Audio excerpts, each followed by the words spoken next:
महानाश की ज्वालाएं धरती पर दौड़ी आ रही, आ रही, आ रही। आर्य समाज तुम्हें बढ़ना है, मानवता चिल्ला रही है, मानवता चिल्ला रही है इस धरती। अरे भाई लोगों, आप कहाँ से आ रहे हैं और आज खेलने क्यों नहीं आए? हम आर्य समाज के साप्ताहिक सत्संग से आ रहे हैं, क्योंकि आपको तो पता ही है कि हम प्रतिदिन शाम को खेलते ही है, परंतु आर्य समाज का साप्ताहिक सत्संग तो सप्ताह में एक बार ही आता है। ये साप्ताहिक सत्संग वत्संग क्या होता है? ऐसा है भैया, आपने जो सत्संग वत्संग कहा है, इसमें वत्संग नहीं सत्संग होता है। सत्संग मतलब अच्छे लोगों का संग। आप तो अभी इतने छोटे हो और आपको वहाँ जाने के लिए किसने कहा? हमें हमारे माता पिताजी ने प्रेरणा दी है आर्य समाज में जाने के लिए। ये आर्य समाज क्या है और इसमें क्या क्या होता है? श्रेष्ठ सज्जन और परोपकारी लोगों के समूह को आर्य समाज कहते हैं। आर्य समाज में साप्ताहिक सत्संग होता है। साप्ताहिक सत्संग में पहले हवन, हवन के पश्चात भजन एवं विद्वानों के माध्यम से प्रवचन सुनने को मिलते हैं।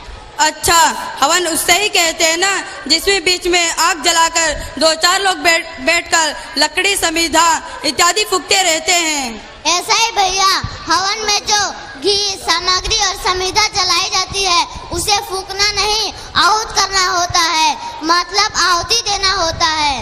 ये समिधा किसे कहते हैं? जिससे अग्नि अच्छी तरह से प्रदीप्त हो उसे समिधा कहते हैं।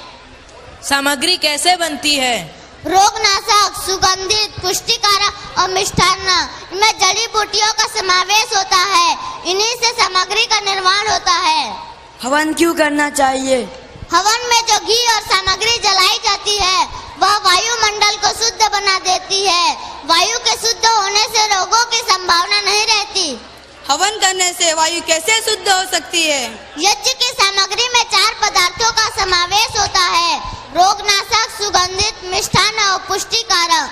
जब इन चारों पदार्थों के साथ यज्ञ किया जाता है तो वायुमंडल को स्वास्थ्य को हानि पहुंचाने वाले कीटाणु होते हैं, वे मर जाते हैं। इसी का नाम वायु शुद्ध हो जाना है।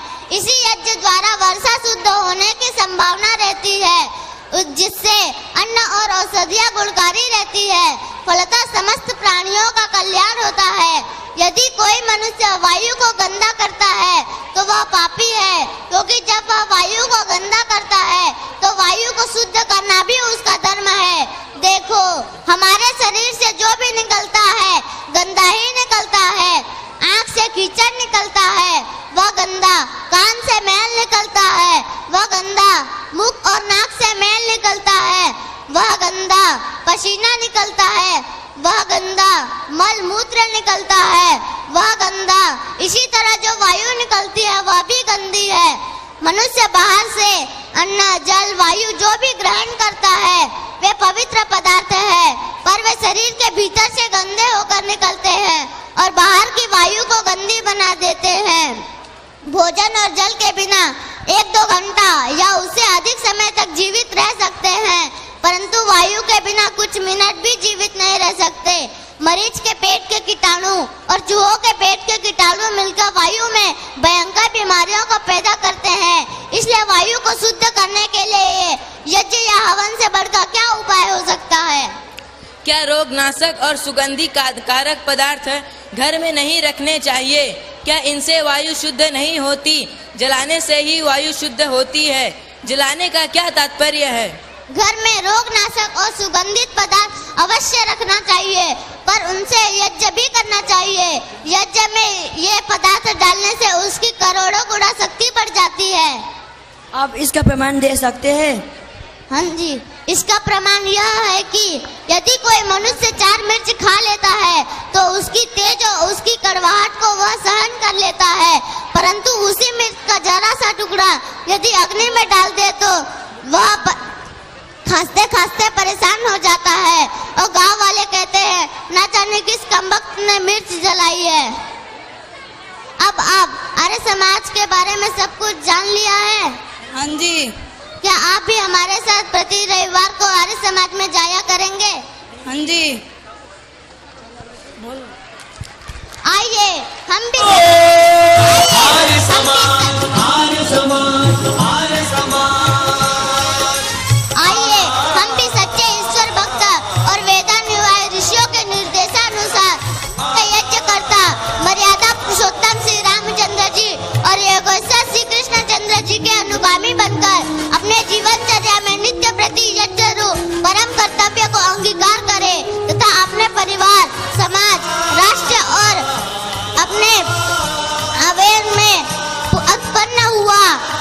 प्रदूषण की समस्या का समाधान करे और सर्वे भवन्तु सुखिनः का साकार बनावे। धन्यवाद।